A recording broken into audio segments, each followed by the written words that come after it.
ng liham. Ang pinakamakulit na girlfriend mo sa balat ng radyo. Isang magandang morning sa inyong lahat! Ako pa rin po nag-iisang girlfriend mo sa radio. My name is Lindsay. Makulit pero may puso, handang makinig sa mga kwento mo. Alam mo, feeling ko kailangan mo na siyang iwan kasi it doesn't make sense. Ang kwento sa lihim ng liham.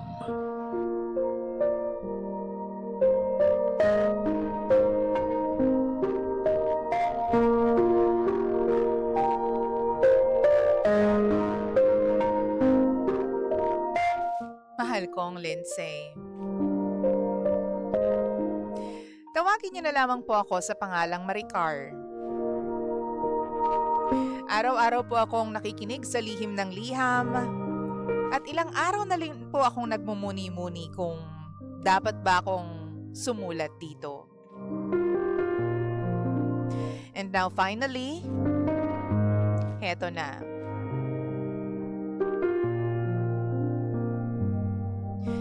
DJ Lindsay, this question is keeping me awake for the past weeks. Hindi po ako makatulog dahil hindi ko alam kung ano ba ang maging dapat na desisyon. Meron po akong boyfriend. Let's just call him Jerome. 7 years older po sa akin si Jerome. We have been together for almost 8 years.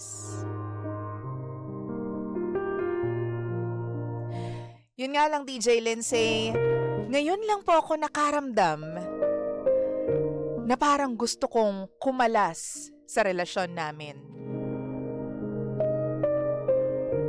Nagsimula lang po ito nung tinanong ko siya about sa plano niya sa future naming dalawa. Hindi ko alam kung bakit ganon, pero nakakalungkot man, wala siyang binigay na sagot sa akin. Tinitigan niya lang ako, tapos umiling, na parang wala siyang idea kung paano kami in the future. Siyempre, nalungkot ako and got disappointed since ang tagal na naming magkarelasyon, DJ Lindsay. Lahat ng first times nagawa naming dalawa. Pero bakit parang wala lang sa kanya? Simula nung gabi na yon, ang dami na tuloy pumasok sa isip ko. Ang dami ng tanong na feeling ko hindi rin naman masasagot. Ilang linggo na po ang nakakaraan, tinanong ko ulit siya. But still, hindi pa rin niya ako binigyan ng klarong mga sagot. Sa sobrang inis, DJ Lindsay, doon ko po naisipan na makipaghiwalay na sa kanya. Noon din naman, nakikipag-break na ako sa kanya, pero akala niya joke lang palagi.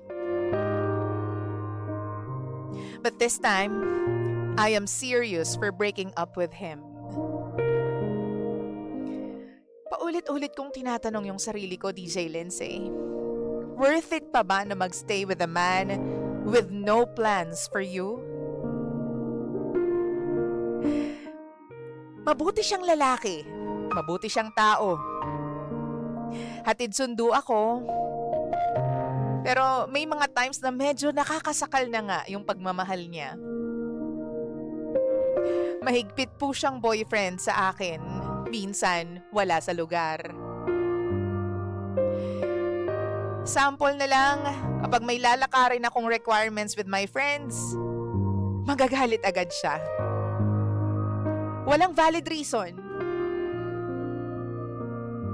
For 8 years of being with him, DJ Lindsay, hindi ko alam kung paano ako makikipaghiwalay sa kanya ng maayos. Paano po ba yung hiwalayan na walang masasaktan? Yung alam mo na magiging masaya kayong dalawa. na makitang mag-grow individually ang isa't isa. Paano po ba makipaghiwalay, DJ Lindsay? Enough ba yung rason na wala kang plano para sa ating dalawa eh? I'm asking for your sincere advice. Paano po ba ako makikipag-break sa kanya? Without him thinking na hindi siya enough. Mabuti siyang tao, pero wala siyang plano para sa amin. Wala rin pong third party na involved dito, DJ Lindsay. It's just that, parang nawalan ako ng gana nung malaman ko na sa loob ng 8 taon, 8 mahabang taon, wala pala siyang plano.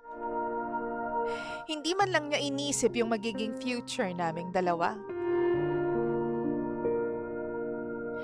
Yun po ang pinakamasakit sa lahat. Hindi ko rin alam kung emotional lang ba ako dahil nasaktan ako. O baka ito na talaga ang kailangan kong gawin para sa sarili ko.